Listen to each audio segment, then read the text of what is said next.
Hi, Kinders. I wanted to share a story with you about a famous scientist. You may have heard of her before.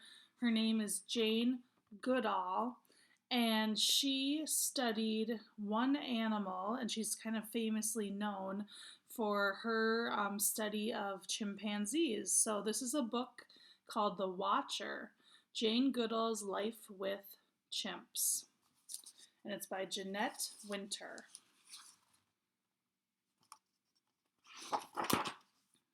The Watcher. Jane, Jane, where are you? Jane, can you hear me?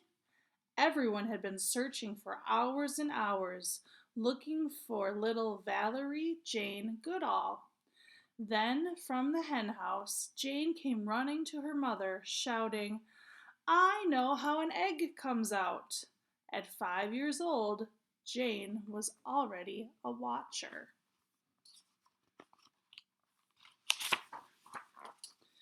Jane watched all the animals in her world, big and small, earthworms, insects, birds, cats, dogs, and horses.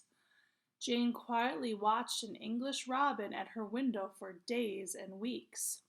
She saw him come closer and closer, then into her room to eat some crumbs off her bed. When spring came, the robin even built a nest in Jane's bookcase.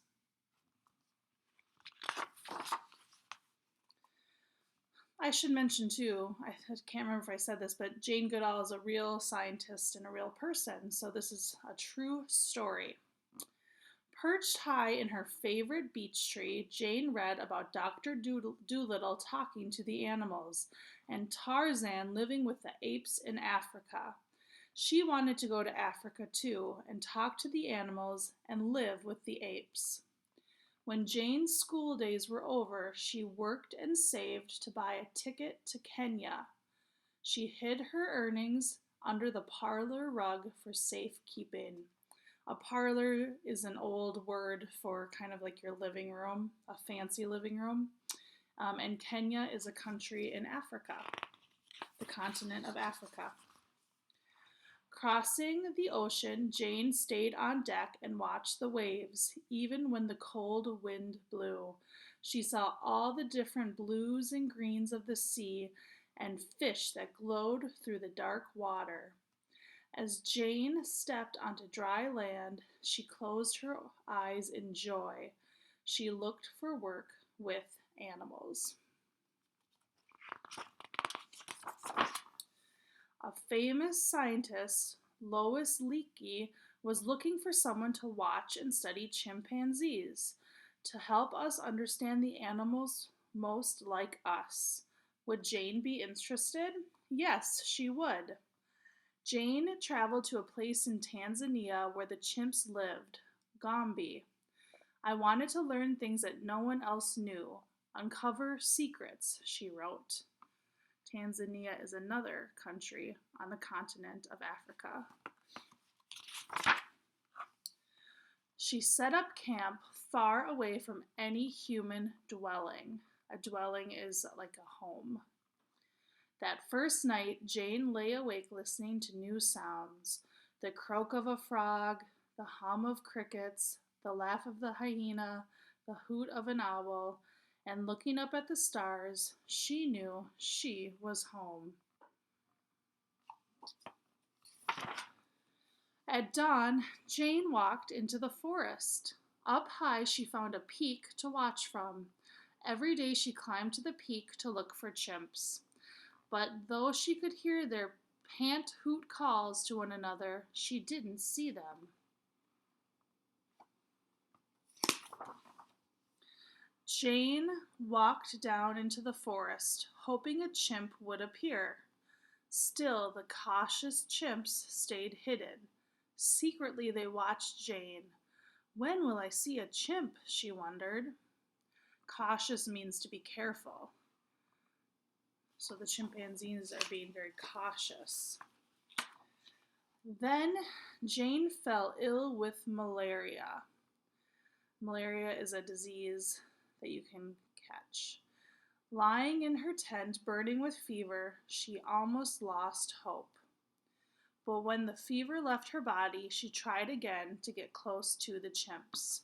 More weeks and months passed, till one day the chimps let Jane see them.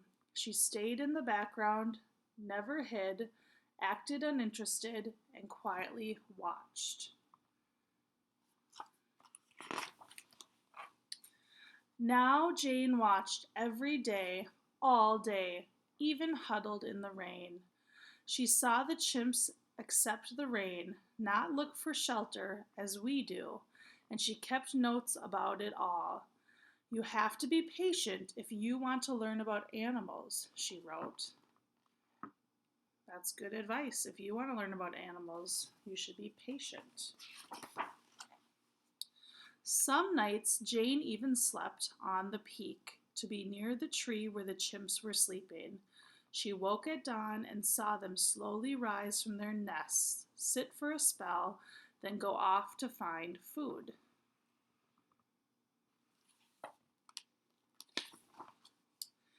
Jane named the chimps. To her, each one was different, just like us. A gray-bearded chimp was the first to approach Jane. She named him David Graybeard. David Graybeard has, yes, he has taken bananas from my hand so gently, no snatching, she wrote. David Graybeard let Jane come close. She watched him shape a stick into a tool to dig for termites. Before this, nobody knew that wild animals made tools. She watched David Graybeard eat meat. Before this, everyone thought chimps ate only plants. So she's learning by observing the chimps and watching them. She realized that they eat meat and they use tools. And because David Graybeard trusted Jane, now the other chimps let Jane come close too.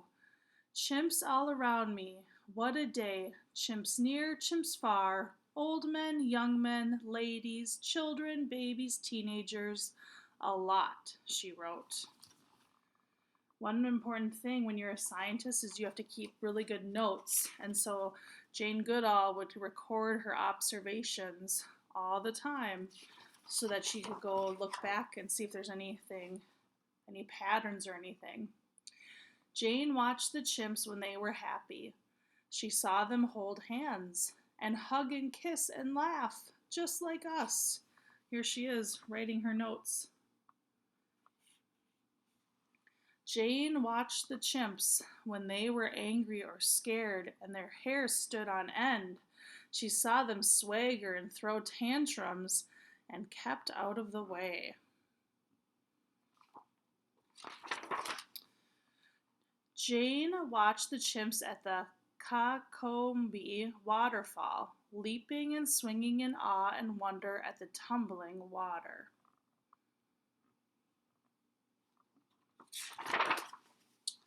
At night, after a supper of beans and tomatoes and onions, Jane listened to Mozart and Bach as she wrote up her notes from the day.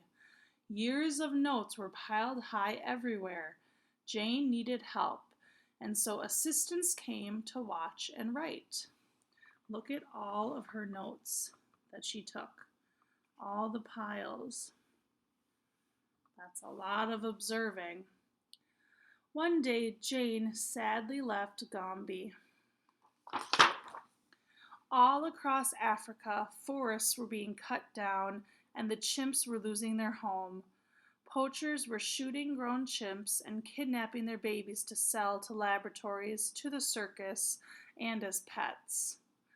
Jane's beloved chimpanzees were in danger of becoming extinct. They needed Jane to speak for them.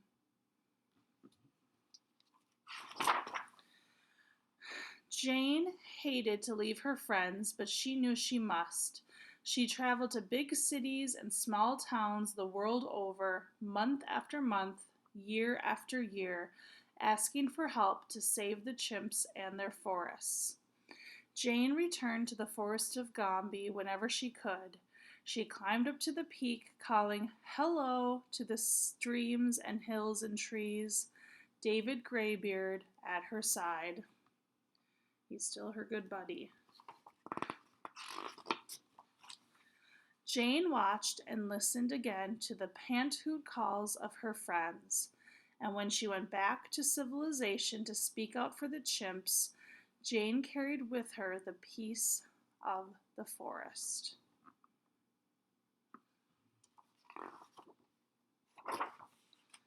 The forest of Gombe, where she talked to the animals like Dr. Dolittle and walked unafraid like Tarzan and watched and wrote and opened a window for us to the world of chimpanzees. So there you go. And if you're interested in learning more about Jane Goodall, you could look her up online or find other books about her.